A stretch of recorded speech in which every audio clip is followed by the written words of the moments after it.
Ako ang inyong Lolo Paer at ito ang aking kwento. Taong 1976, sa isang liblib na lugar sa probinsya ng Albay, nagsimula ang isang serye ng nakakakilabot na pangyayari na yumanig sa katahimikan ng baryo. Ang usap-usapan ay tungkol sa isang gumagalang aswang na tinawag nilang Awok. Isang nilalang na may kakayahang mag-anyong isang dambuhalang itim na baboy o baboy ramo. Kilala ang Awok sa pambihirang bangis at lakas, lalo na tuwing gabi. Kapag kabilugan ng buwan, sinasabing lumalakas pa ito, nagiging mas agresibo at mas mabangis kaysa karaniwan. Hindi basta-basta ang halimaw na ito, sapagkat laman ng katawan ng mga biktima ang kinakain nito. Itinitira lamang ang ulo at mga buto na madalas matagpuan sa tabi ng ilog o sa gitna ng kagubatan. Ang takot at kaba ng mga taga-baryo ay nagsimula nang matagpuan ang pugot na ulo ng isang babae sa tabi ng ilog. Siya ay isang dalaga na sinasabing nagpunta lamang doon upang maglaba, ngunit hindi na nakabalik pa. Ang kanyang pagkawala ay naging palaisipan hanggang sa matagpuan ang kanyang ulo na lumulutang sa malamig na tubig. Mabilis na kumalat ang balitang iyon na parang apoy sa buong baryo. Agad nag-ipon ng mga tao sa lugar kung saan natagpuan ang ulo ng dalaga. Makikita ang halo-halong emosyon sa mukha ng mga tao. Takot, gulat, pagkabalisa.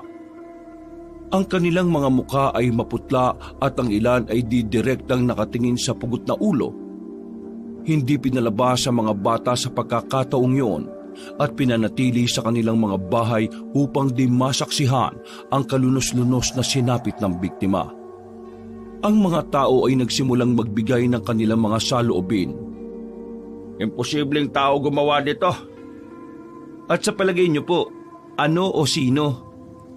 Hindi ba't naging usap-usapan noon mga gumagalang Awok dito sa atin? Baka bumalik na at dito na naman napiling mambiktima. Ay nako, nakakaawa naman ang babaeng ito. Naging laman siya ng aswang eh. Diyos ko, Lauro, bakit ngayon pa? Hindi ba't mahigit 10 taon ng tahimik ang baryo natin? Bakit bigla silang bumalik? Nagkatinginan ng mga tao. Ang katahimikan ay biglang napuno ng bulong-bulungan at takot. Ang bawat isa ay pilit inaalala ang mga kwento ng matatanda tungkol sa Awok. Minsan sa kanilang baryo, mahigit 1 dekada na halos ang nakakaraan, may isang pamilya ang bagong lipat. Ito ay ang pamilya Salvador. Kinagigiliwan sila nung una dahil mababait at matulungin sa mga taga-baryo. May 2 silang anak at kasalukuyang ipinagbubuntis ang pangatlo. Ngunit ayon kay Mang Lauro, kasabay ng pagdating ng pamilyang yon noon, nagsimula naman ang kakaibang mga pangyayari sa baryo. Tuwing kabilugan ng buwan, may napapansin silang mga di pangkaraniwang kalunos-lunos at mga tunog na gumagala-gala sa kanilang mga bakuran. May mga pagkakataon may nawawalan ring mga hayop at ang mga natitira na lang ay mga buto at balat. Isang gabing maliwanag ang buwan, nagpasya si Mang Lauro at ang ilan pang kabataan na magbantay malapit sa bahay ng mga Salvador. Sa kanilang pagmamatsyag, natuklasan nila ang tinatagong sikreto ng pamilyang yon. Isang malaking baboy ramo ang lumabas mula sa loob ng bahay ng mga ito. Ang hayop ay mas malaki sa karaniwan nilang anyo. Mapupula ang mga mata at mabilis na kumilos. Nagbantay pa sila doon hanggang sa makita nila na bumalik sa bahay na iyon ng baboy bago sumikat ang araw. Doon nila napagtanto na ang pamilyang Salvador ay mga Awok. Agad na kumalat ang balita sa buong baryo. Bagamat walang direktang ebidensya maliban sa nakita nila Mang Lauro, sapat na ito para magdulot ng takot sa mga tao. Dahil dito, pinatalsik ang pamilya Salvador sa baryo. Pinakiusapan nila ang mga tao na bigyan sila ng pagkakataon, ngunit hindi sila pinakinggan. Ang mga ito ay napilitang lisanin ang lugar at lumipat sa ibang bayan. Ilang araw lang ay nabalitaan ng mga taga-baryo na sa nilipatang lugar ng mga ito ang sunod-sunod na pagkawala ng mga tao. Sa kalaunan, isang grupo ng mga magsasaka ang umano'y nakapatay sa kanila. Sa palagay niyo po ba, may kinalaman pa rin ito sa mga nangyari noon, Mang Lauro? Abay, may posibilidad yan. Baka may ibang kamag-anak o kaya naman may nakaligtas na kapamilya. Tapos bumalik dito? Para ano? Maaring para maghiganti dito sa baryo. Kung ganon, ano nang gagawin natin? Hindi pwedeng pabayaan na lang natin to. Kailangan natin ng iba yung pag-iingat. Tiyakin na wala nang lalabas lalo na sa gabi. Delikado. Kung walang pag-alagala, walang mabibiktima ang mga aswang. Ano pang dapat natin gawin, Lauro? Wala ba kayong alam na mga pangontra o maaaring panlaban sa mga walang hiyang aswang na yan? Bawang, asin, mga matutulis na kawayan, at saka itak. Pwede na siguro yon bilang proteksyon natin dito sa baryo. Baka kailangan natin ng tulong mula sa isang albularyo. May kakilala ko sa kabilang baryo. Magaling yun. Kaya niyang makita kung ano ang tunay na nangyayari dito. Ay nako, wag na. Hindi natin kailangan ng tulong mula sa iba. Tayo lang. Kaya nating solusyonan ang problemang to. Kailangan lang nating magbantay at maging mapagmasid. Huwag magtitiwala sa mga bagong mukha dito sa atin. Tama. Tama ang sinabi mo, Lauro.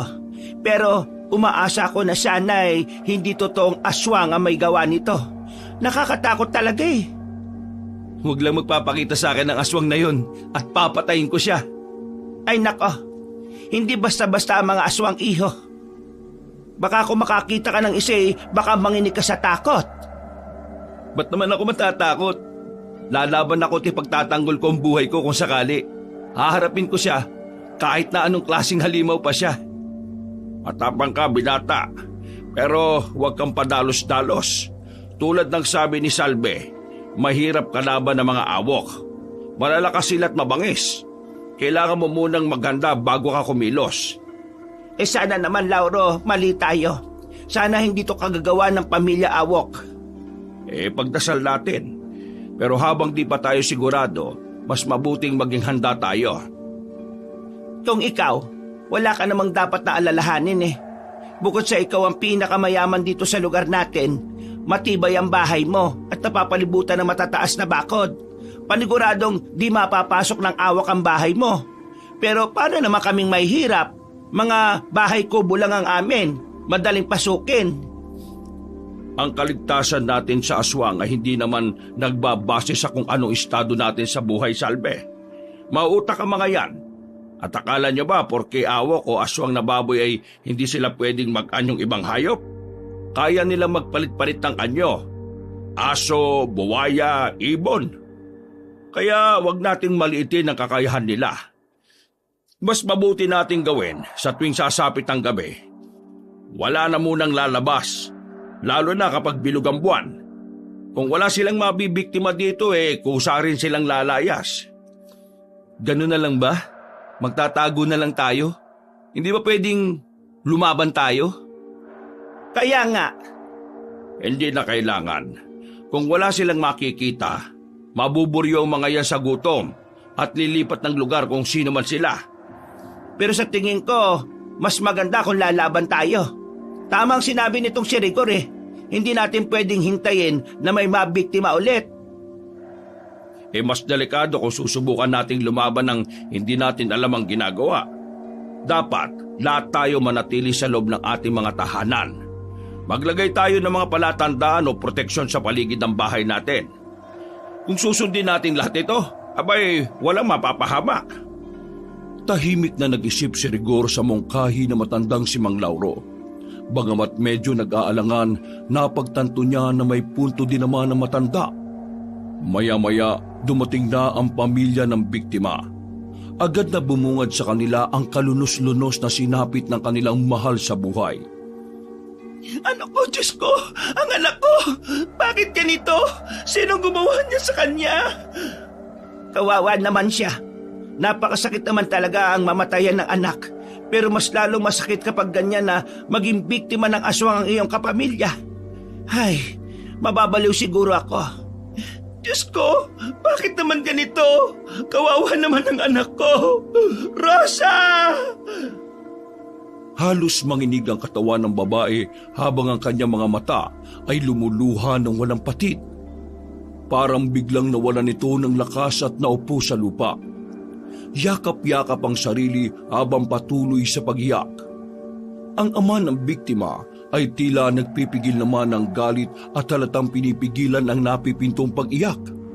Ang kanyang mga kamao ay maigpit na nakasara, ngunit wala siyang magawa kundi ang titigin ng ulo ng kanyang anak. Ang kanyang mga labi ay nanginginig, tila gustong sumigaw, ngunit walang salita na lumalabas. Makikita ang matinding sakit na nararamdaman sa pagkawala ng kanyang mahal. Ang ilan sa mga tao roon ay napayuko at parang hindi kayang panoorin ng tagpong yon. May ilan na umiiyak din. Ramdam nila ang paghihinagpis at pagdadalamhati ng pamilya. Kawawa naman siya. Napalingon si Rigor sa kanyang tabi nang marinig ang pamilyar na tinig.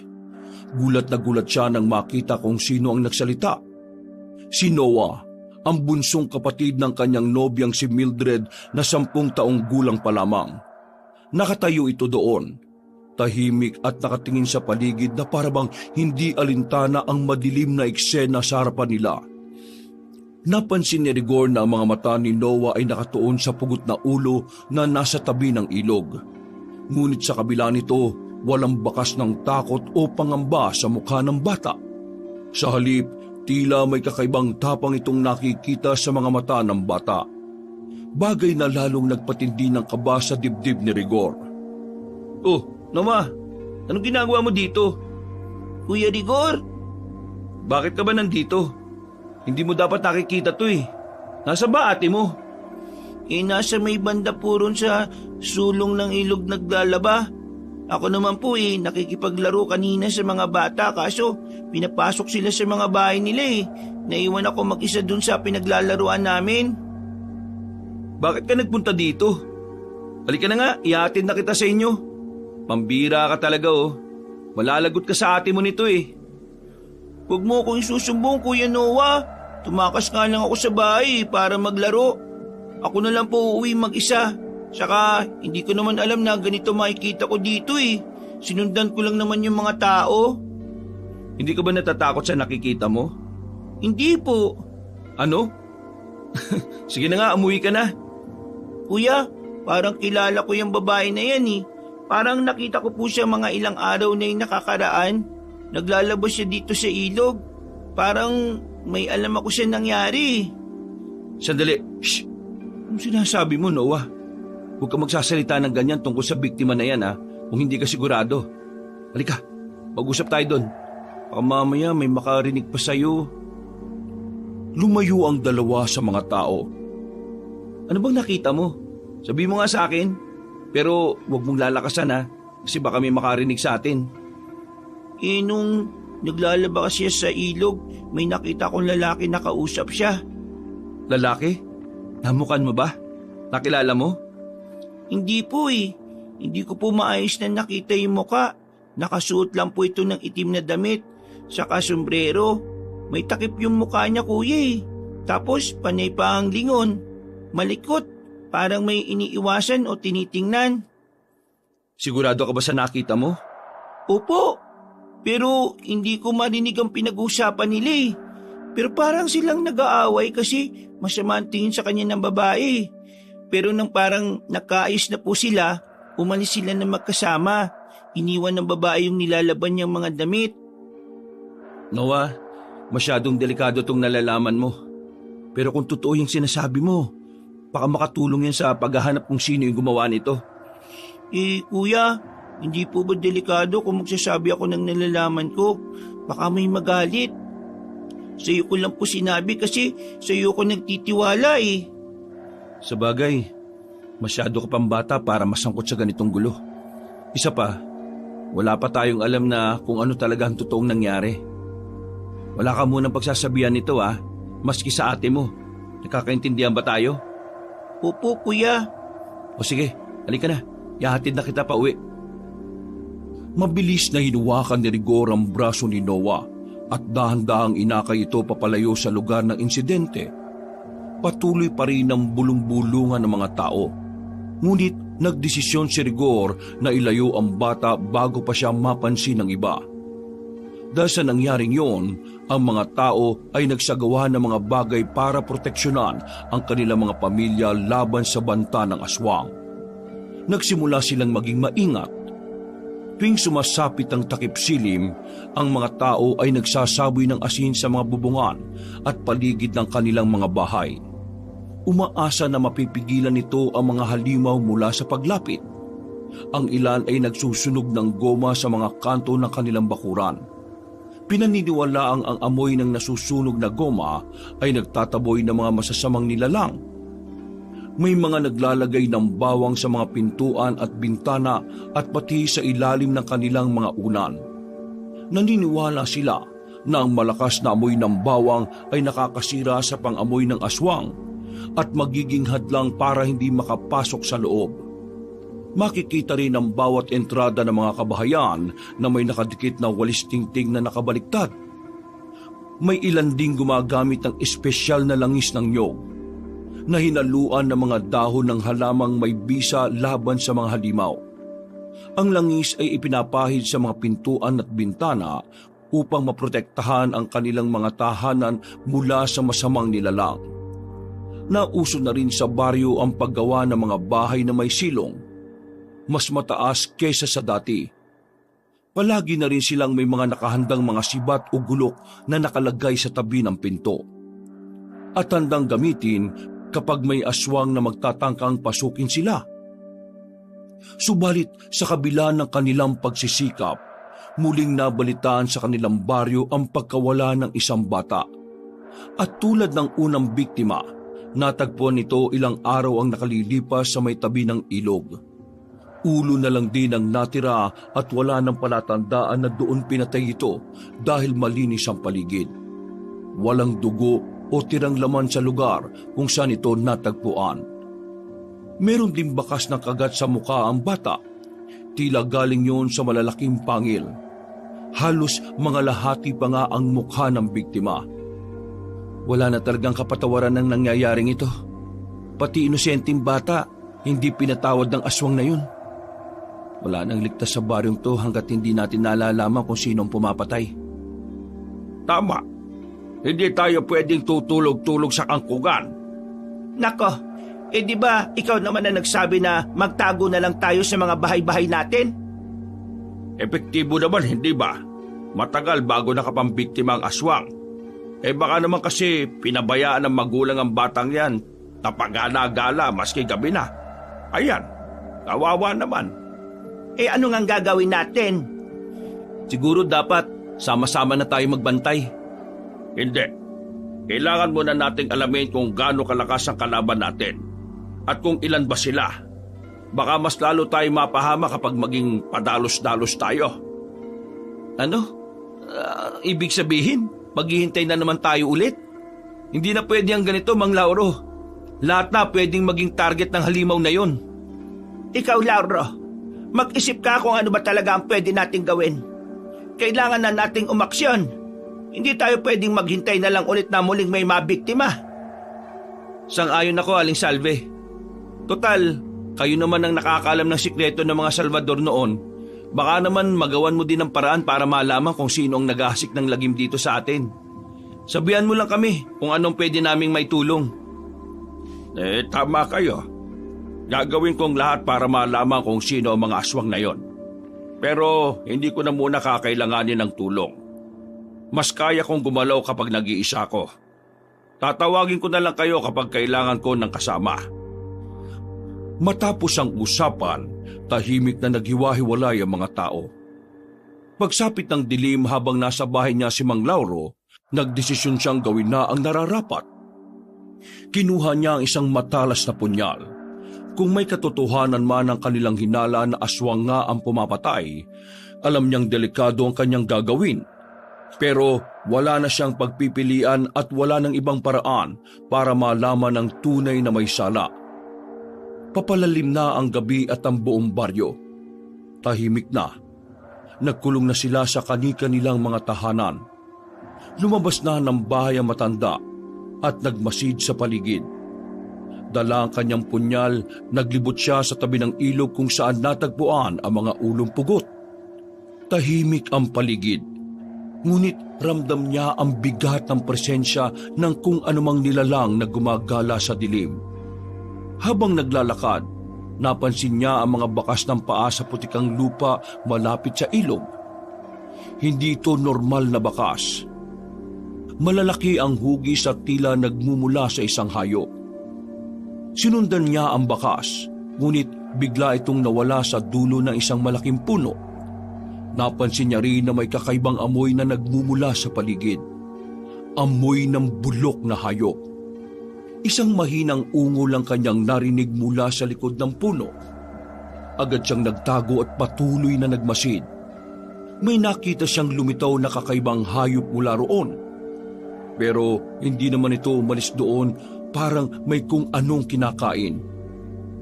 Nang silipin niyang mabuti, isa itong malaking itim na baboy na may matatalim na pangil. Mapapula ang mga mata na parang nagliliwanag sa dilim. Muling naikubli ang baboy sa katawan ng malaking puno. Nawala na din ang tunog na parang ngumangasab. Marahil ay tapos na itong kumain. Ngunit ang amoy ng dugo at ang mabahong amoy ay nanatili sa hangin. Ilang sandali pa ay nakarinig siya ng mga yabag na papalayo.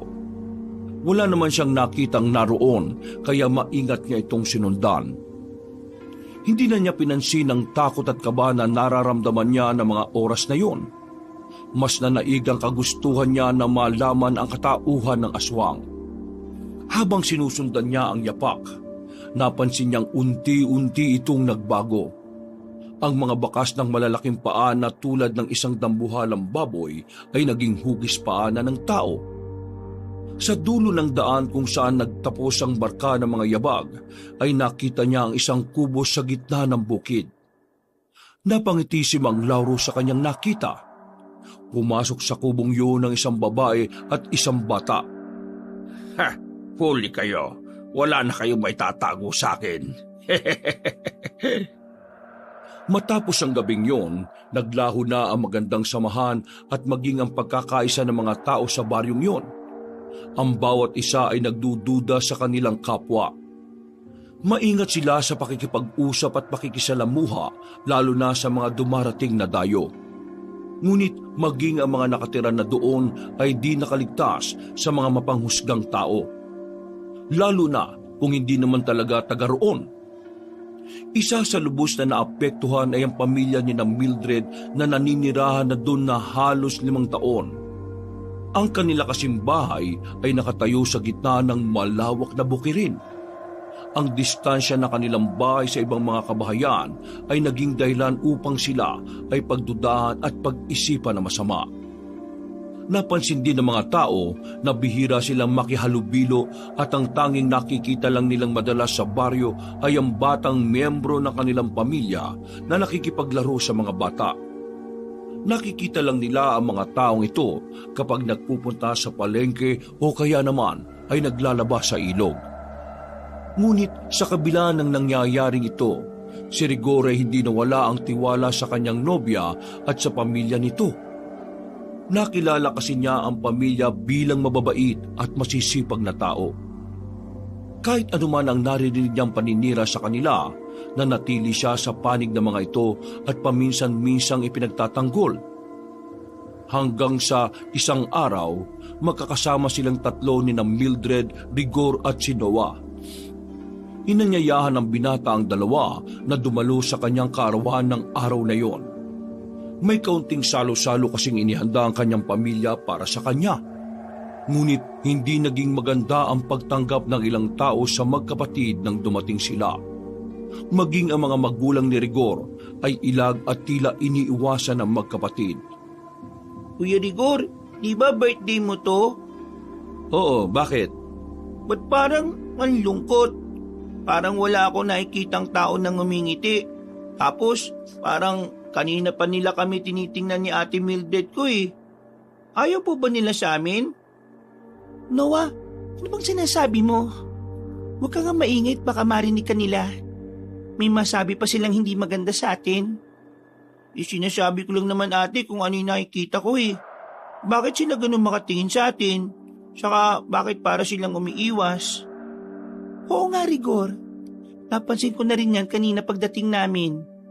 Ay nako, wag niyo na lang silang pansinin, no? Tungkol ba ito sa mga nangyayaring patayan dito sa baryo? Parang gano'n na nga. Ang mga tao ngayon dito lahat pinaghihinalaan eh.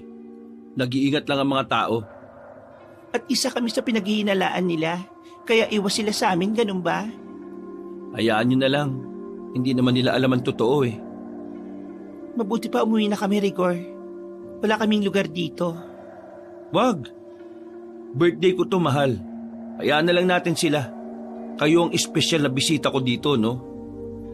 Nakakalungkot naman. Tahimik na nga lang kaming namumuhay malayo sa karamihan, tapos madadamay pa kami sa ganito. Alam ko, mahal. Naniniwala akong wala kayong ginagawa masama. Pasasaan ba't mahanap din natin ang tunay na may sala sa mga patayang nagaganap dito? Kung uuwi kayo at lalayo sa mga tao, mas lalo mag-iisip ng di maganda yung mga yan. Nakakapanibago, kuya. Pero sana nga, mahanap na po yung may kasalanan. Namimiss ko na rin yung mga kalaro ko eh. Nakakainip na po yung walang ginagawa. Hayaan mo. Gagawa ko ng paraan para maalaman na natin ang totoo. Anong gagawin mo? Magbabantay ako. Uhulihin ko ang awak na yon. Wag. Ano? Baka mapahamak ka. Ayoko may mangyaring masama sa iyo eh. Wala namang masamang mangyayari sa akin. Mag-iingat ako. Pero wala ka namang sapat na kaalaman tungkol sa pagsugpo sa mga ganong klase ng nilalang. Mga awok, Rigor, hindi sila basta-basta. Malalakas sila at mababangis. Hindi sila madaling kalaban. Kaya nga, Kuya Rigor, tama si ate. Alam ko. Pero hindi naman pwedeng magsawalang bahala na lang tayo, di ba? Kayo at yung ibang dayo dito ang naapektuhan sa mga nangyayari. Kawawa naman yung mga walang kasalanan, nadadamay. Bakit naman kasi sa dinami-rami ng pwedeng pamugaran ng aswang, dito pa sa baryo natin? Kaya nga eh. Pero wala naman tayong magagawa kung ganun ang tingin ng mga tao sa amin. Basta, wag lang sanang mangyari na direkta kaming pagbintangan dahil wala naman kaming ginagawang masama eh. Huwag ka mag-alala, mahal. Akong bahala sa inyo. Di ko kayo pababayaan. Ayan ate, buti na lang talaga meron kang si Kuya Rigor. Wala na tayong dapat na ikatakot. Oo naman, no? Ay nako, madaldal ka talaga. Ang mabuti pa, tara na, doon sa may lamesa, kumain na tayo. Maraming inihanda si nanay na pagkain para sa mga bisita. Ayun naman talaga gusto ko sa iyo, kuya eh. Tara na ate. Sayang, mukhang masasarap pa naman ang handa nila. Abay, masarap talaga, no? Magugustuhan nyo yan. Meron po laman loob, kuya. Anong laman loob? Ang ibig sabihin ni Noah, baka yung putahe na may laman loob. Paborito kasi niya yun eh. Oo, meron. Parehas pala tayo ng paborito eh. Kaya pala magkasundo tayo. Ang kaarawan ni Rigor ay nagmistulang pista dahil sa dami ng pagkaing inihanda. Sa gitna ng mahabang lamesa ay makikita ang iba't ibang putahe. Mainit na lechon na may malutong na balat. Malaking kaldero ng kare-kare na may kasamang bagoong. Pritong manok na bagong hango sa mantika. At pansit na sagisag ng mahabang buhay. Sa tabi nito ay may mga panghimagas tulad ng sapin-sapin, leche flan at paboritong suman na nakabalot sa dahon ng saging. Ang mga bisita ay hindi magkamayaw sa pagkain. Kanya-kanya silang kuha ng paborito nilang putahe habang nagtatawanan at nagkwekwentuhan. Halos lahat ay may hawak na plato na punong-puno at ilang beses pang bumabalik sa hapag para magdagdag. Sa gilid, ang mga kalalakihan ay masayang nag-iinuman. May mga baso ng gin at beer sa kamay habang sinasabayan ng kantahan at pagbibiro. Ang ilan naman ay sumasayaw sa saliw ng tugtugin mula sa gitara na nakatayo sa ilalim ng puno. Ang boses ni Rigor mismo ang nangingibabaw nang sinimulan niyang kantahin ang paborito niyang awitin. na sinabayan ng palakpak at sigawan ng mga bisita. Ang selebrasyong yon ay tila naging pansamantalang pahinga nila sa takot at stress tungkol sa gumagalang aswang. Maging ang magkapatid na Noah at Mildred ay naging masaya din.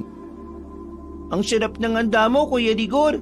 Parang ayaw ko nang tumigil sa pagkain. Tumigil ka na nga dyan. Nakakaya baka sabihin patay gutom tayo. Ayos lang, mahal. Mamaya, magbabalot ako para may maiuwi kayo sa nanay at tatay niyo, ha? Para matikman din naman nila yung handa ko. Ay naku, wag na. Nakakaya naman, oh. Walang problema. Napakadami niyan eh. Saka ikaw naman kasi, ba't di mo sila isinama? Kasama naman sila sa inimbita ko, di ba? Pasensya ka na. Nagpapatubig kasi si tatay ngayon doon sa palayan. Hindi niya pwedeng iwan yun eh. Si nanay naman, nagpaiwan kasi wala daw mag-aasikaso kay tatay. Ayos lang. Naiintindihan ko. O sige, di na rin kami magtatagal. Salamat sa masarap na pagkain, ha? Ate, di pa ako tapos eh. Mamaya na tayo umuwi. Hoy, tama na yan. Puputok na ang tiyan mo, oh. Tuluyan ang nagpaalam ang magkapatid at tulad nga ng sabi ni Rigor, pinagbaon sila ng pagkain para sa mga magulang ng kanyang nobya. Habang naglalakad pauwi ang dalawa, ay seryoso ang kanilang mga mukha. Si Noah ang nagbukas ng kanilang usapan. Ate, paano kung may nakakaalam na ng tungkol sa atin? Tumahimik ka nga, Noah. Huwag ka magsalita ng ganyan. Natatakot ako. Baka isang araw mahuli na lang tayo at hindi mangyayari yon. Mag-iingat tayo. Walang makakaalam, tandaan mo yan. Pero paano kung may makakita at makapansin? Basta, huwag ka lang matigas ang ulo. Walang makakaalam ng sikreto natin kundi tayo. Hindi natin bibigyan ng dahilan ng mga tao para magduda sa atin. Pero yung patayan na nangyayari, huwag na natin pag-usapan yan. Basta wala tayong kinalaman dyan. Yun ang isipin mo. Pero ate, halika na. Makaabutan tayo ng dilim, mahirap na. Agaw dilim na nang matapos ang selebrasyon ng binata.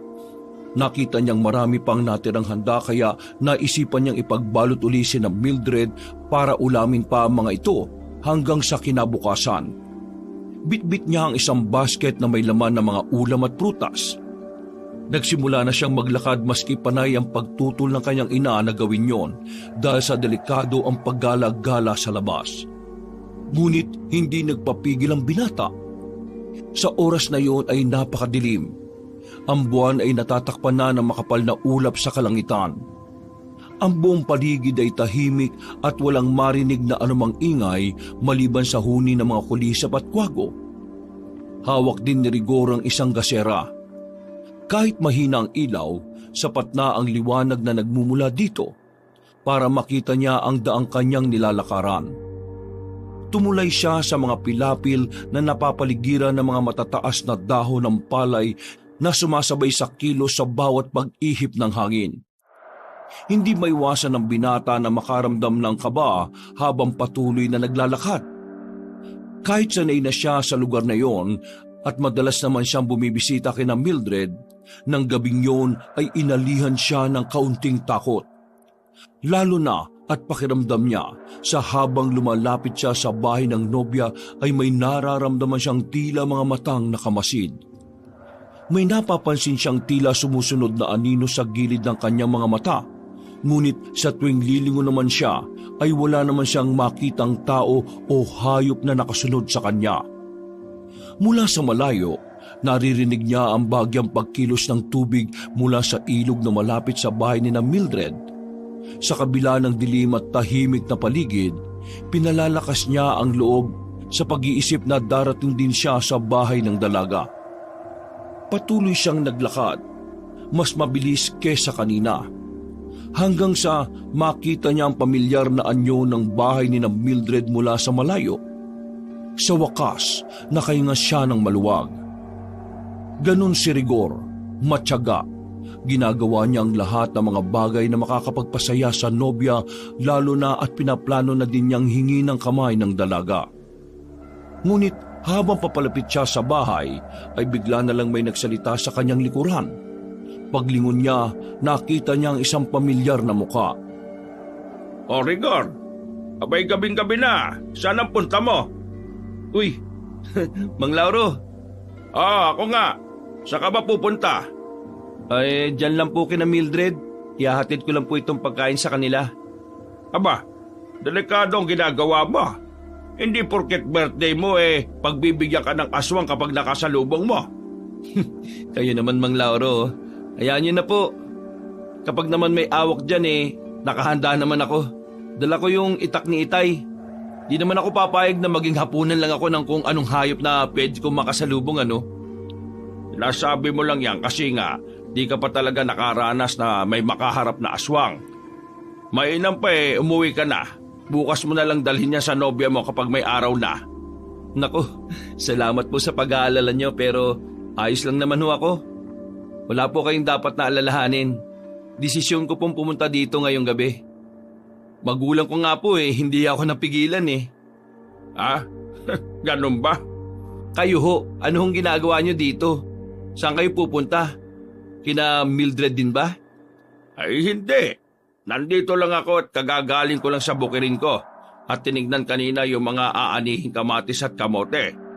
Hindi ko na natansya ang oras at inabot na ako ng dilim Mabuti pa nga ho kung gusto nyo. Samahan nyo na po kung ihatid dito tapos sabay na tayong umuwi mamaya.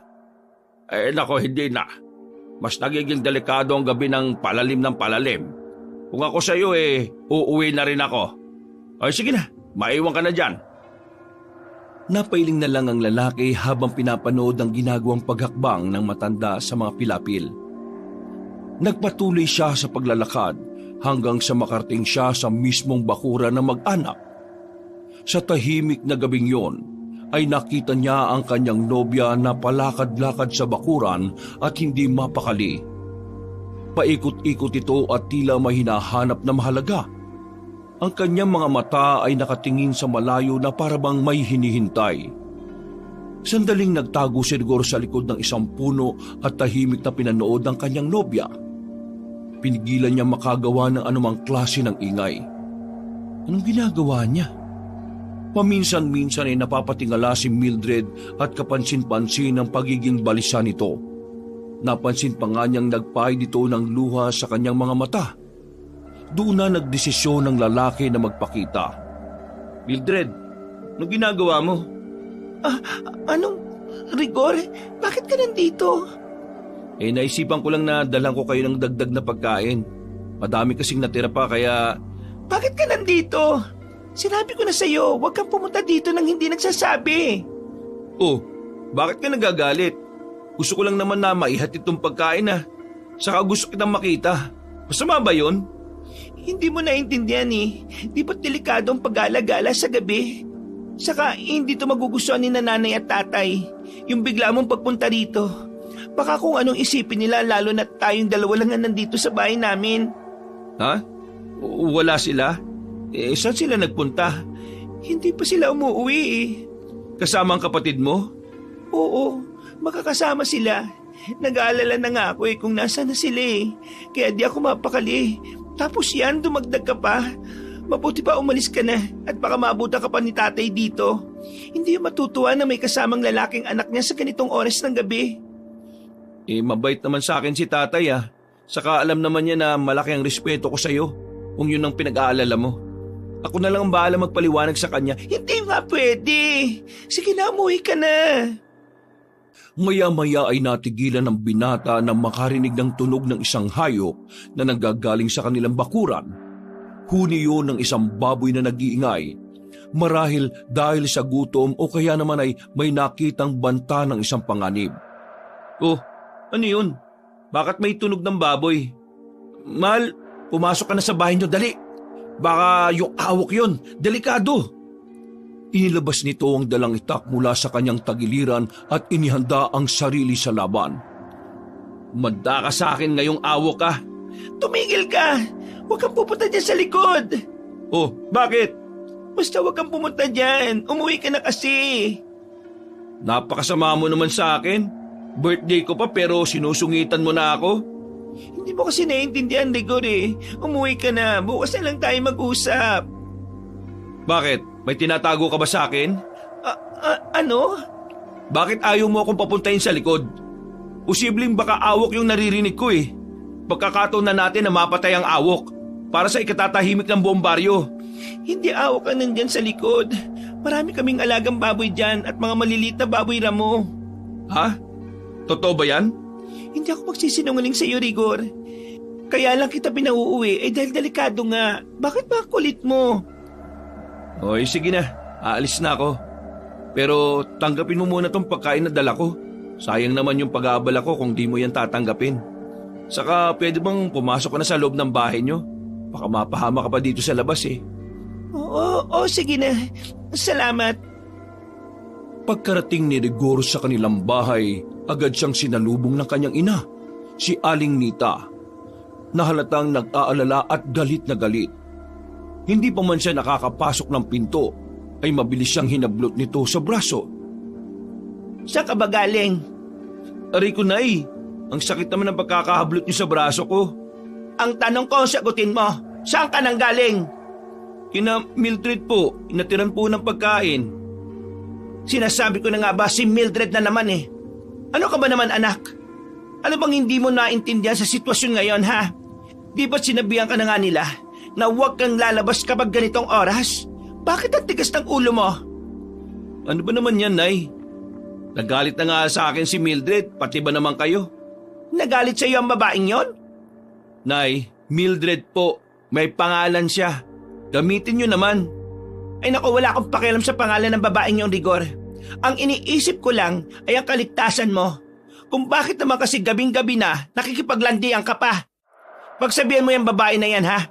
Kung pwedeng magpaturo siya ng magandang asal sa nanay niya para malaman niya na hindi magandang tingnan na gabi ay nagpapapunta pa siya ng lalaki sa bahay nila. Nay, hindi naman po ganun ang nangyari. Kusa po ako nagpunta doon at di po niya ako pinilit. Sandali nga po, bakit bang init ng dugo niyo kay Mildred? Huwag niyo sabihing maski kayo eh. Oo, sasabihin ko sa iyo, wala akong tiwala sa pamilya nun. Hindi mo ba alam na usap-usapan na dito sa baryo natin na yung pamilya ng nobya mo ay may kinalaman sa mga Salvador? Kaninong bibig niyo naman narinig yan? Hindi na importante kung kanino. Basta ang gusto ko sana, anak, makipaghiwalay ka na sa babaeng yon. Hindi sila mapagkakatiwalaan. Baka nga totoong sinasabi ni Mang Lauro na kaya sila bumalik dito para maghiganti dito sa baryo. Nakausap niyo po si Mang Lauro? Oo, kanina. Nakausap namin siya ng tatay mo. Siya nga ang nagsabi na nagkita kayo sa bukid. Nasaan si tatay? Ayun, sinundan ka. Ha? Paanong sinundan? Hindi ko naman siya nakita o nakasalubong sa bukid. Imposibleng sumunod doon si tatay. Kanina pa yun sumunod sa'yo. Pagkagaling dito nung matanda, umalis na siya. Dapat nakasalubong ko man lang siya kung talagang nagpunta siya doon. Diyos ko, ano ba itong nangyayari? Huwag naman sanang mapahamak ang tatay mo. Diyan na muna kayo. Hahanapin ko lang po si tatay. Lalabas ka na naman? Huwag na. Pabalik na rin siguro yun dito. Antayin na lang natin. Mas lalong dodoble ang pag-aalala ko sa inyo kung susunod ka pa doon. Ay, ano ba namang klaseng pagpapahirap to? Nay, patawad po kung napag-alala ko kayo. Alam mo, mabait kang anak, Rigor. At alam ko rin na mahal mo si Mildred. Pero sana isipin mo rin ang kaligtasan mo. Anong gagawin ko kung may masamang mangyari sa'yo? Pwede ba? Huwag mo na itong uulitin, ha? Sige po. Hanggat di pa humuhupa ang pananalaki ng aswang dito, susundin ko na po kayo. Patawad po ulit. Kinabukasan, habang tahimik na naghahanda ng agahan si Aling Nita, nakarinig siya ng malakas na katok sa kanilang pinto. Nagdulot ito ng matinding kaba sa kanyang dibdib, lalo't hindi nakauwi ng maaga ang kanyang asawa. Agad niyang binuksan ang pinto. Bumungad sa kanya si Aling Salve at mga kasama nito. May masamang balita kami. Huwag ka mabibigla, Nita. Biglang natigilan ng ginang nang marinig ang sinabing yun ni Manang Salve. Matinding kaba ang agad niyang naramdaman at tila ayaw na niyang marinig ang susunod na sasabihin nito. Samantala, narinig naman ni Rigor na may mga dumating kaya lumabas na siya ng kanyang silid para tingnan kung dumating na nga ba ang kanyang ama. Ano ho ba ang nangyari? Nagpalitan ng tingin ng mga tao. Halatang hirap silang sabihin ng kanilang nalaman. Magsalita kayo! Anong sadya nyo dito? Nakita namin sa ilog ang pugot na ulo ng asawa mo. Pasensya ka na. Parang gumuho ang mundo ni Aling Nita sa narinig. Napaupo siya sa isang bangko. Nanginginig at tuloy-tuloy ang pag-iyak.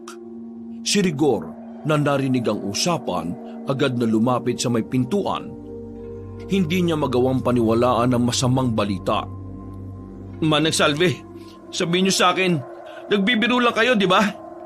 Ikinalulungkot ka. Maaari nyo na siyang puntahan doon. Hayop, magbabayad sa akin yung aswang na yan. Hindi ko mapapalampas ito. Aalamin ko kung sino ang may gawa nito. Naghalo ang galit at lungkot sa puso ni Rigor. Hindi niya matanggap na iyon ang sinapit ng kanyang ama. Nais niyang hanapin ang mga salarin at magiganti. Subalit si Aling Nita, sa kabila ng kanyang pagdadalamhati, ay pilit na pinigilan ng anak. Ayaw niyang may mangyaring masama pa kay Rigor. Banayad pa lamang ang sikat ng araw sa labas, ngunit tila nakakapaso na yon para kay Rigor. Nasisilaw siya dahil sa mga luhang nagbabadyang pumatak sa kanyang mga mata habang papalapit sila sa ilog kung saan natagpuan ang ulo ng kanyang ama.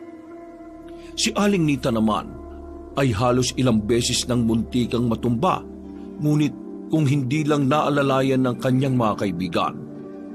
Nanginginig ang katawan nito at ang bawat takbang ay tila napakabigat para sa kanya.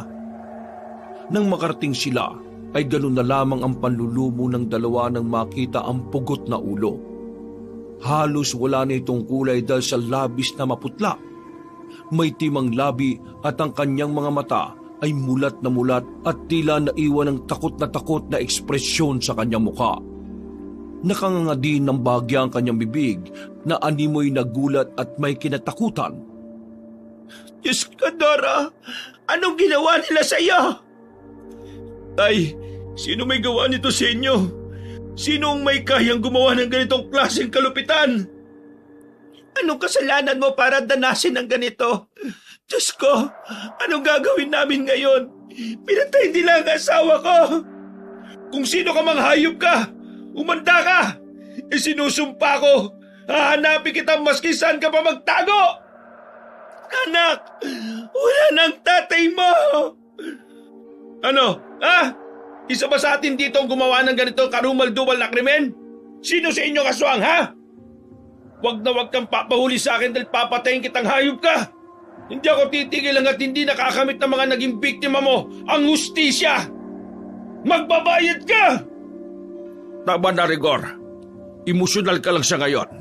Kalamayan mong loob mo at baka mapano ka naman. Wala akong pakialam kung ano man ang mangyari sa akin. Tay, Diyos ko, ako may kasalanan nito eh. Tay, patawad. Patawarin mo ako. Anak, tama na. Hindi, Nay. Kasalanan ko to eh. Sinundan niya ako kagabi para masiguro kaligtasan ko. Kasalanan ko to, Nay. Kasalanan ko. Walang may kasalanan. Huwag mong sisihin ang sarili mo. Huminahon ka. Nay, hindi ko kayang palampasin to. Hindi ko matatanggap na ganito lang matatapos ang buhay ni tatay. May mananagot sa ginawa nilang ito. Kasalanan ko to. Ang lahat ng atensyon ng mga tao ay napunta kay Mang Lauro nang sabihin ang bagay na yon. Kasalanan ko kasi ako nagsabi sa kanya na nakita kitang papunta sa bahay ng nobya mong si Mildred. Kung sana hindi na ako nakialam, sana hindi ka sinundan doon ng iyong ama. Sana nabanggit ko din sa kanya na may nakita akong malaking baboy na pag-alagala doon sa bukid. Sa palagay ko ay ahwak ang baboy na yon. Dahil nakita ko na malaki ito at may namumulang mga mata. Bakit hindi mo sinabi yan?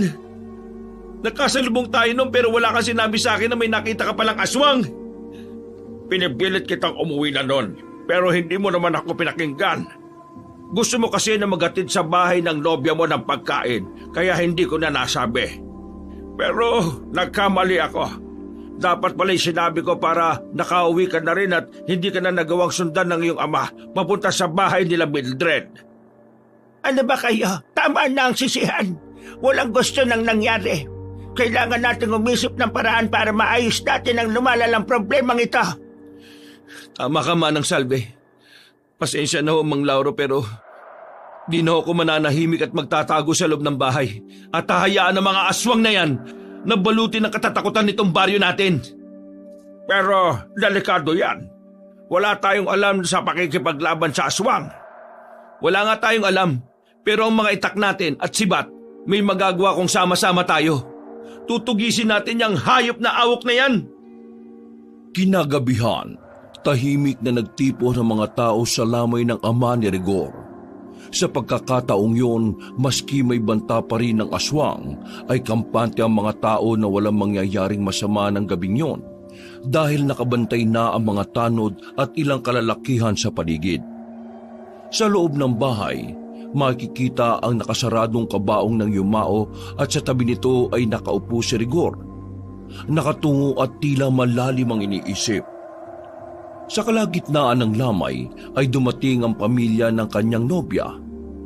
Nang makita ni Rigor si Mildred at ang buong pamilya nito, ay blanko ang naging reaksyon niya. Kapansin-pansin naman ang pag-iwas at paglayo ng mga tao nang dumating ang mga ito. Lumapit si Mildred kay Rigor.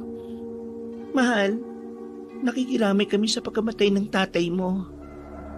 Umugong ang bulungan ng mga tao at ramdam ni Rigor ang biglang pagtaas ng tensyon sa paligid. Anak, bakit mo sila pinapunta rito?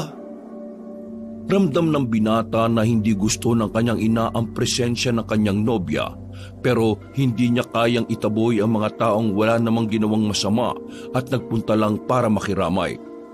Tinatanong kita, Rigor. Hindi ba't sinabi ko sa iyo na ayaw kong makita yung mga yan dito? Aling Nita, may problema po ba? Bakit po ganyan kayo magsalita sa amin? Hindi ka naman bigay, di ba? Ayaw kitang makita dito. Umalis na kayo! Pero, hindi po kami nagpunta dito para gumawa ng gulo. Nandito po kami para makiramay. Kung may problema kayo sa amin, aalis na po kami. Pasensya na po. Ano? Kumusta? Nabusog ba kayo sa katawan ng asawa ko? Kailan kayo titigil sa pamimerwisyo dito sa baryo namin? Ho? Ano pong pinagsasabi niyo? Nagmamangmangang ka pa? Sinundan ng asawa ko si Rigor na magpunta siya sa inyo at hindi na siya nakabalik. Pinagbibintangan niyo po ba kami na kami ang pumatay sa asawa ninyo? Bakit naman ho namin gagawin yon? Huwag niyo po kaming siraan sa harap ng maraming tao.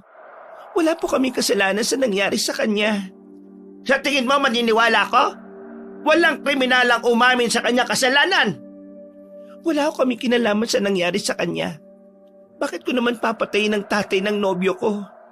Kasi alam mong hadlang kami sa inyo. Yon ang motibo mo. Kasi sinisiguro mo na mapapasaya ang anak ko kasi gusto mong umahon sa putikan, hindi ba? Ano pong sinasabi niyo? Hindi po totoo yan. Ilusyonada! Agad na umalma ang magulang ni Mildred nang marinig ang masakit na salitang yon mula sa nanay ng nobyo ng kanilang anak. Ngunit nagpigil sila ng galit dahil nirerespeto nila ang bangkay. Ngunit ang ina ni Rigor hindi nagpapapigil. Halos kalat ka rin si Mildred palabas ng kanilang bahay at si Rigor na natiling walang imik habang nakayuko. Nang makaalis ang mag-anak, lumapit si Mang Lauro kay Rigor. Ngayon na ang tamang oras para hubaran mo sila ng maskara, iho. Ano pong ibig niyo sabihin, Mang Lauro? Iho, alam kong mahirap tanggapin pero kailangan mong malaman ang katotohanan. Ang pamilya ng nobyo mo, sila ang aswang sa bayan na ito. Tama na po! Hindi ko kayang pakinggan ang ganyang paninira labang kay Mildred at sa pamilya niya. Hindi po sila masamang tao. Huwag kang magbulag-bulagan, Rigor. Makinig ka muna. Hindi ako lumapit sa iyo para manira. Gusto ko lang iligtas ka bago pa mahuli ang lahat. Hindi totoo sinasabi niyo. Kilala ko si Mildred. Mahal ko siya at alam kong hindi niya kayang gawin ang ganyang bagay. Tigilan niyo na po ang pagkakalat ng kasinungalingan. Umunahong ka. Hindi tayo pwedeng mag-usap dito sa harap ng mga tao ng ganyan. Mag-usap tayo sa mas tahimik na lugar. Huwag mong hayaang kainin ka ng emosyon mo, iho. Bagamat nagdadalawang isip, napilitan si Edgar na sumama sa matanda. Lumayo sila mula sa lamay at tuminto sa isang madilim na sulok ng bakuran. May mga bagay na hindi mo alam tungkol sa pamilya ni Mildred. Marami na akong narinig at nakita sa tagal ko dito sa baryo. Ang sinapit ng ama mo, sigurado ko na sila ang may kagagawan. Ano nyo naman po nasisiguro na sila ang may kagagawan? May pruweba ka ba? Iho, huwag mong maliitin ang kakayahan ko. Baka nakakalimutan mo 10 taon na ang nakakaraan. Ako ang nakatukla sa sikreto ng mga Salvador noon. Ang kanilang pagiging aswang. At sa oras na ito, ngayon sinisiguro ko na tama na ulit ako. Tahimik na napaisip si Rigor, ngunit hindi pa rin niya nagawang tanggapin ang mga paratang ng matanda. Kung hindi ka naniniwala sa akin, gawin mo ang sinasabi ko. Mag-obserba ka. Sundan mo sila ngayon at makikita mo ang sikretong itinatago ng pamilyang yan. Hindi ko gagawin yun. Bakit? Natatakot ka ba? O ayaw mo lang talagang malaman? Paano ang hustisya sa pagkamatay ng tatay mo? Akala ko ba gagawin mo ang lahat para doon? Gagawin ko yun. Pero makinig ka, iho. Sinasabi ko sa iyo ang bagay na ito kasi ayokong magaya ka sa tatay mo. Isa lang ang hiling ko. Alamin mo ang totoo. At huwag kang magdalawang isip na tuparin ang pangako mo. Bigyan mo ng hustisya ang kanilang mga naging biktima. Maliwanag ang buwan ng gabing yon, kaya hindi na nagdala ng kanyang gasera si Rigor. Naglakad siya papunta sa bahay ni Mildred. Patutunayan ko sa matandang yan na nagkakamali siya sa pagpaparatang sa pamilya ng nobya ko. Nag-ingat siya sa pagsunod. Naabutan pa niya ang mga ito na nasa kanilang bakuran. Tila nag-uusap ng masinsinan. Naririnig niyang ipinapayo ng mga magulang ni Mildred na makipaghiwalay na sa kanya upang magkaroon na sila ng katahimikan at di na masali sa gulo ng baryo ang kanilang pamilya. Nagkubli siya muli sa likod ng isang malaking puno at nakinig sa kanilang pinag-uusapan. Paminsan-minsan din siyang sumisilip. Pero gumiginhawa na rin ang kanyang pakiramdam dahil wala pa naman siyang nakikitang kakaiba o masamang nangyayari. Maya-maya ay tumahimik sila. Nakarinig siya ng tila sakong hinihila. Sumilip si Rigor. Pagtingin niya ay may nakita siyang may hinihilang sako ang ama ni Mildred. Inutusan niya ang magkapatid na ibaon daw ang laman noon sa lupa habang madilim pa at wala pang nakakakita. Pagpunta ng mga ito sa likod ng kanilang bahay, sumunod si Rigor.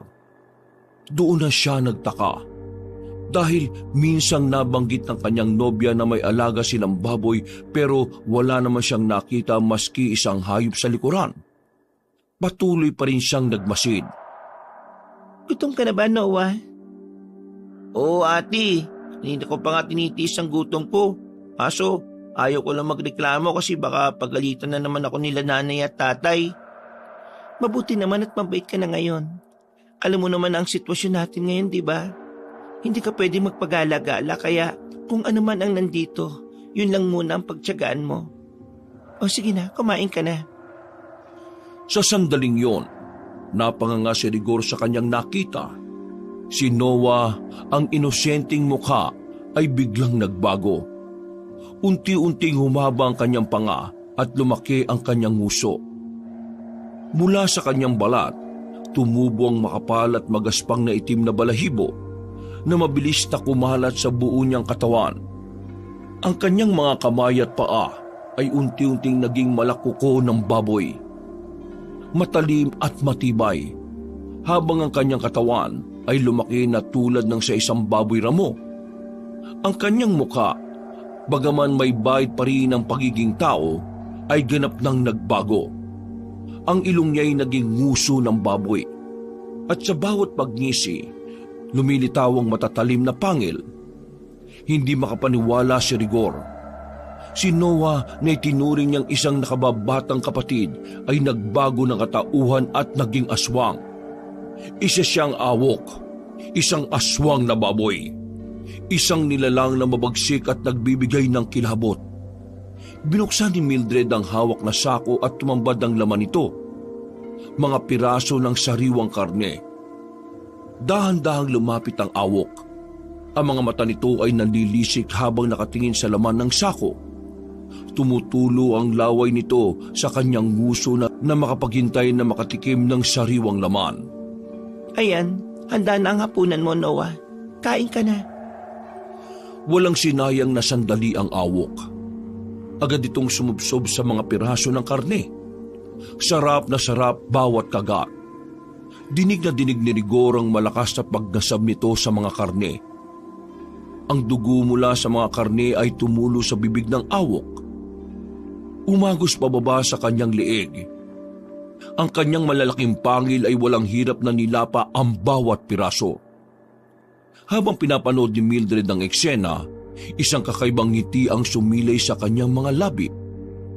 Hindi na alam ni Rigor kung ano ang gagawin. Masakit para sa kanya na malaman ang sikretong yun ng pamilya ng kanyang nobya. Hindi tuloy siya makapagdesisyon kung mapapanindigan niya ang sinabi niya nang matagpuan ng pugot na ulo ng kanyang ama. Pilit niyang pinaniniwala ang sarili na lahat ng yun ay isang masamang panaginip. Patuloy siyang nanonood sa kabila ng kalituhan.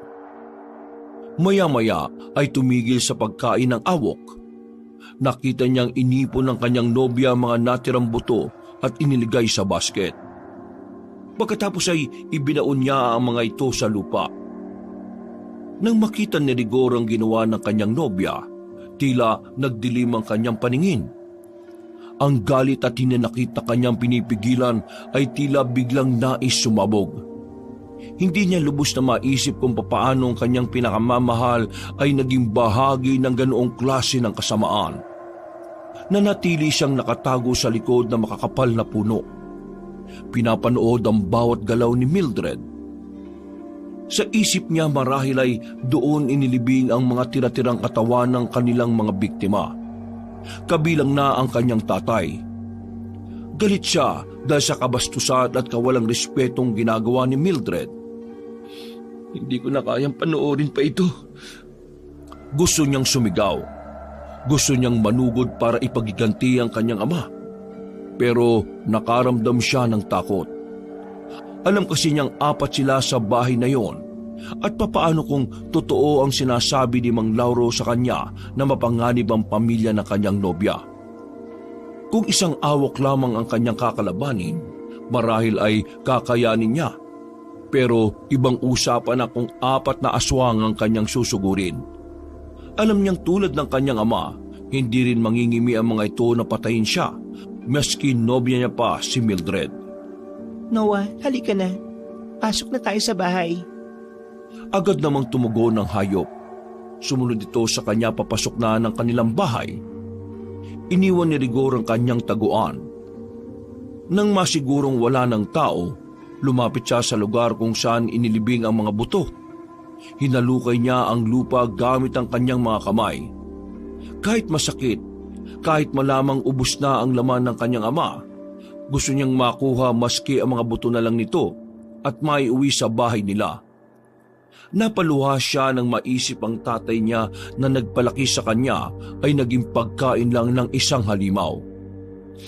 Kailangan kong bigyan ng ustisya ang ama ko. Kahit ang kapalit ay ang pagkawala mo, Mildred.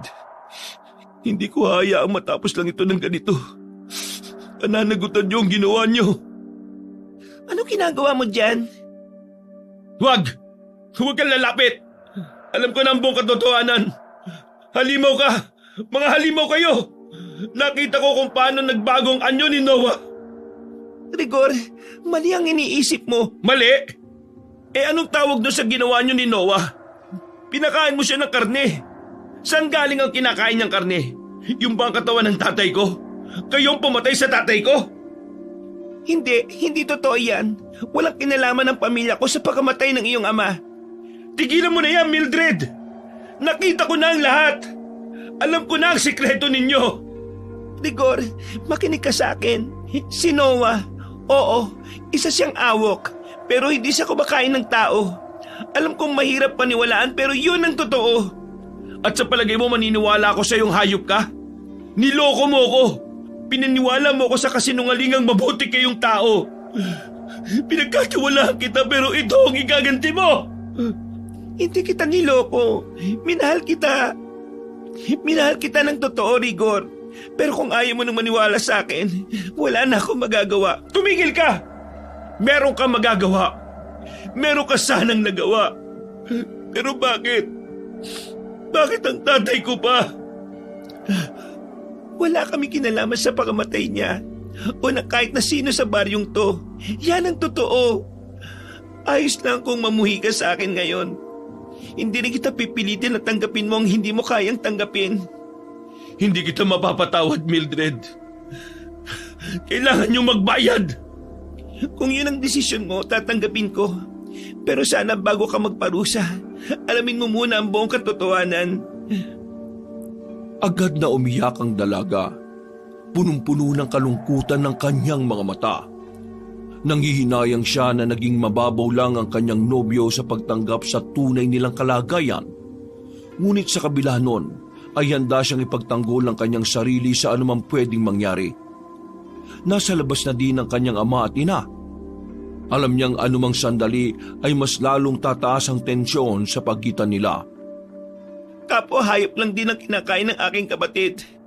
Kahit awok siya, hindi siya masamang nilalang. Biktima lang din siya ng pagkakataon. At hindi niya ginusto kung ano man siya ngayon. Patunay na kahit alam niyang di niya kami tunay na kaano-ano, hindi niya kami sinasaktan. Minahal niya kami at ganoon din naman kami sa kanya. Minahal ko siya nang higit sa tunay na kadugo. Anong sinasabi mo? Hindi kayo tunay na magkapatid? Paano nangyari yon? Hindi mo ba napansin na masyadong malayong agwat ng edad namin? Ampun si Noah. Anak siya ng mga Salvador na madalas pag-usapan ng mga tao. Nang mamatay ang mga magulang niya, napasa amin si Noah. Iniligtas siya ng tatay ko mula sa nasusunog nilang bahay noon. Kuya Rigor! Tumahimik ka! Huwag mo sigawan ng kapatid ko! Gagawin ko ang gusto ko. Kung ganon, yung batang yan lang ang aswang dito. Isa lang ang ibig sabihin nun. Kayang-kaya kitang mapatay, hayop ka! Tumigil ka! Hindi ko hayaang gawin mo yan sa kapatid ko! Ganyan na ba katigas ang puso nyo? Nakakampihan nyo ang demonyong bata na yan? Anong klaseng pagmamahal yan? Wala ba kayong konsensya? Pinatay niya ang ama ko! Tama na! Hindi ko na hayaang pagbintangan mo siya nang wala ka namang pruweba. Walang pruweba? Hindi pa ba sapat ang mga nakita ko na naging pruweba? Ito, yung mga nakabaw na buto dito. Matibay na ebidensya ang mga ito. Buto? Anong ebidensya makikita mo dyan? Mga buto lang ng hayop ang nariyan. Mga hayop na inalagaan namin para siya maging pagkain ng kapatid ko. Para hindi siya matutong kumain ng tao. Oo, isa siyang awok. Pero hindi ibig sabihin nun, kaya niyang gawin ang mga pinaparatang mo. Hindi lahat ng halimaw ay masama, Rigor. Dahil minsan, kung sino ba ang mukhang anghel, sila ang tunay na demonyo. Ang galing. Kapani-paniwala. Pasensya ka na, pero halimaw pa rin yun. Kampun pa rin yan ng demonyo. At kahit sinong tao, hindi matatanggap ang isang halimaw. Kami, nagawa namin siyang tanggapin. At inaasahan mong maniniwala ko sa'yo? Anong pagi ko? Mabuti pa umalis ka na. Ganun na lang yun. Papatayin ko muna yung hayop na yan. Sige, subukan mo. Hindi ko hayaan na malapitan mo ang kapatid ko. Dada ka muna sa ibabaw ng bangkay ko, Rigor. Bago mo magawa yan. Sige, ako na. Patayin mo na ako kung yan ay kaliligaya mo. Ate, wag. Kuya Rigor, nagmamakaawa ako. Wag po. Pero oras na kinanti mo ang pamilya ko. Kahit mapatay mo pa kaming lahat dito, hindi mo pa rin mabibigyan ng hustisya ang tatay mo. Kapag namatay kayo, matatahimik na ang buong baryo. Nagkakamali ka. Dahil ang tunay na may gawa nito, malaya pa rin niyang magagawa ang gusto niya. Maski patayin mo kami, magpapatuloy ang patayan. Dahil hindi ka nagtagumpay na mapatay ang tunay na may kasalanan. At sinong sinasabi mong tunay na may kasalanan, ha? Sino? Si Lauro. Siya ang tunay na may kasalanan. Siya ang pumatay. Nakita namin ni Noah kung paano niya paslagin yung bata noon. Yung bata na walang kalaban-laban. Totoo yun, kuya. Siya rin yung pumatay dun sa babae, yung kinukwento ko sa iyo noon na lalaking nakasuot ng itim na damit. Ganun din kasi yung suot niya noon nung pinatay niya yung bata eh. Kaya nakilala ko na siya. Maniwala ka, Kuya Rigor. Kung gusto mo talaga ng hustisya, siyang singilin mo. Hindi po akong pumatay sa tatay mo eh. At talagang idadamay niyo rito yung matanda para ilihis ang kasalanan ninyo? Ilihis? Pwede ba? Mag-isip ka muna. Kung gusto mo, siya ang manmanan mo. Maski ngayon, para malaman mo kung ano ang totoo. Para ano? Para makatakas kayo? Hindi mo na ako mauuto, ano? Sasamahan kita. Ate, baka mapano kayo. Malupit ang matandang yon. Wala siyang awa. Gusto ko din ng ustisya. Gusto kong pagbayarin at sumbatan ng mga taong halos pandirian kami dahil sa masamang iniisip nila sa amin. Gusto kong malinawan na ang lahat at lumabas na ang katotohanan. Kaya tutulungan kita. Sasamahan kita sa pag-alam ng totoo. Anong gagawin ko ngayon? Anong gagawin natin? Ang katahimikan ay namayani sa pagitan nilang dalawa. Pero kahit ganoon, sa loob ni Mildred ay nagkaroon siya ng pag-asa sa sinabing yun ng kanyang nobyo. Dahil ibig sabihin nun ay binibigyan na siya ng pagkakataon nito na malinis ang kanilang pangalan. Nagpunta silang dalawa sa bahay na matanda. Ang bahay na ito ay napapalibutan ng matataas na pader at sa tuktok ng bakod ay may nilagay na matatalim na bakal na tila sadya upang pigilan ng sino man na pumasok ng walang pahintulot. Paano tayo makakapasok dyan? Maghihintay tayo ng isang pagkakataon. Mapapasok natin ang bahay na yan. Maya-maya ay may nakita silang gumalaw na anino mula sa dilim. May nakita silang tao na tila hirap na naglalakad. Ang lalaki ay nakasuot ng purong itim at nakatikip ang mukha. Halos malaki ang kanyang mga mata nang makita kung ano ang bitbit ng taong yun. Isang babae at mukhang wala na itong buhay. Nang pumasok sa loob ang matanda, naiwang nakabukas ang tarangkahang yun. Sinamantala naman ito ng dalawa. Nakapasok sila sa loob. Sa harap ng bahay, may isang malaking bakanting espasyo na tila isang puo kung saan maaaring magtipon-tipon ng maraming tao.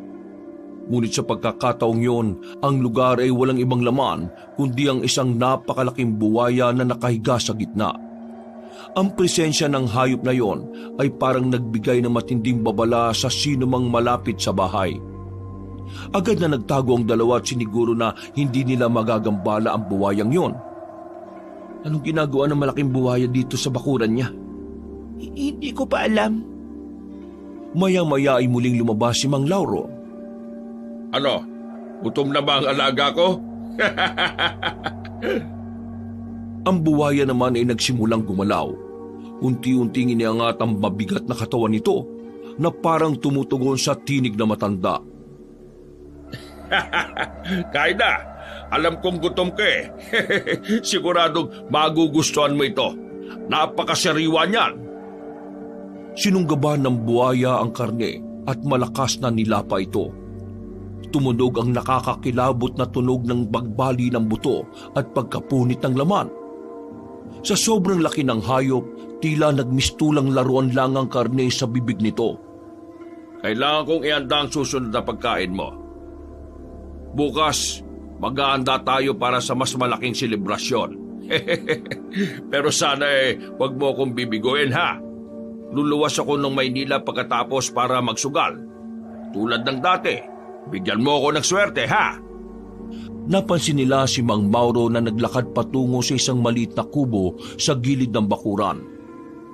May hawak siyang lampara at tila may kinukuhang bagay mula roon. Anong ginagawa niya? Halika, lapitan natin. Tingnan natin. Delikado, Rigor.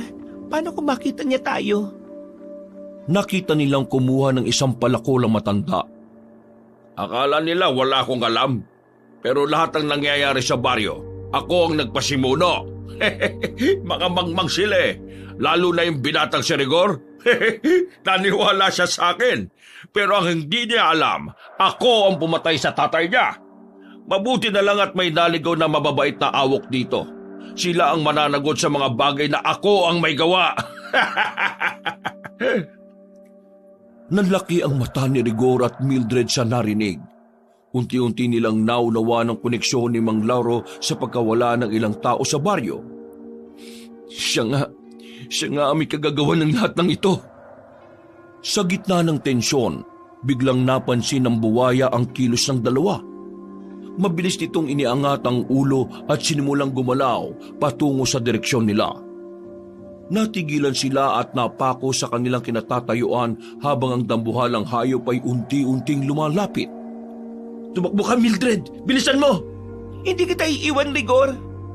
Napatingin sila kay Mang Mauro, na ngayon ay nakangising nakatingin sa kanila mula sa kubo. Hawak niya ang palakol. Wala na kayong tatakbuhan. Ang bawat sulok ng lugar, saksi sa bawat bangkay na kinakain ng alaga ko. At kayo na ang susunod. Mabilis na kumilos si Rigor. Hinila si Mildred papalayo.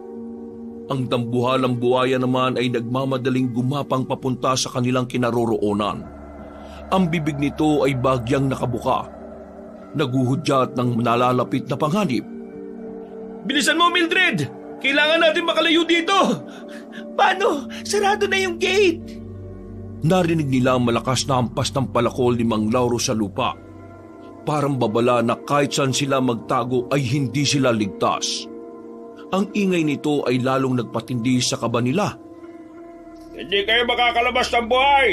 Alam ko ang bawat sulok ng lugar na ito. Sige, habulin mo sila! Mabilis ang lakad ng buwaya palapit sa dalawa. Sa kalituhan, natapilok pa si Mildred. Rigor! Tulungan mo ako! Sandali! Hawakan mo kamay ko! Hinawakan ni Rigor ang kamay ni Mildred at pilit siyang itinatayo. Ngunit ang buwaya ay palapit ng palapit. Walang ibang pagpipilian si Rigor kundi humarap sa dambuhalang hayop. Hawak ang sibat na dinala niya. Hindi mo siya masasaktan. Kung gusto mo ng pagkain, ako ang harapin mo. Napakalakas ng loob mo, binata. Pero walang kwentang tapang mo na yan. Magiging laman ka lang ng tiyan ng alaga ko. Wala nga sigurong kwenta kung nag-iisa ako. Pero paano kung kasama na namin sila? Anong ibig mo sabihin?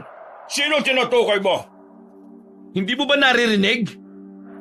Sa gitna ng ingay ng nagngangalit na buhaya at ang tensyon sa pagitan nila, biglang narinig ni Rigor at Mildred ang malalakas na kalabog mula sa harap ng tarangkahan. Tila may mga taong pilit na binubuksan ng matibay na bakal na gate ng bakura ni Mang Lauro. Rigor, may mga tao! Sino kaya yung mga yan? Si Mang Lauro ay natigilan at ang dati maangas na ekspresyon niya ay napalitan ng kaba. Tumakbo siya papunta sa gilid ng bahay upang tanawin ang nangyayari sa harapan. Laura! Buksan mo ang gate! Alam na namin ng mga ginawa mo! Dapat ka lang managot! Sa wakas, sa lakas ng sama-samang puwersa, tuluyang bumigay ang bakal ng tarangkahan. Pumasok ang mga tao, dala ang mga hawak nilang mga sibat, mga itak at iba pang sandata. Mga walang ya, anong ginagawa nyo rito? Wala kayong karapatang pumasok sa lugar ko. Napakasama mong hayop ka! Mamamatay tao ka! Ang buwaya na kanina'y handang umatake kina Rigor at Mildred ay biglang napahinto. Parang naalarma ito sa ingay at dami ng mga taong paparating. Ang buwaya! Patayin nito! Bago pa may mapahamak! Hetong si Rigor! Mag-iingat kayo! Huwag kayong basta-basta lumapit! Napakalakas ng hayop na yan!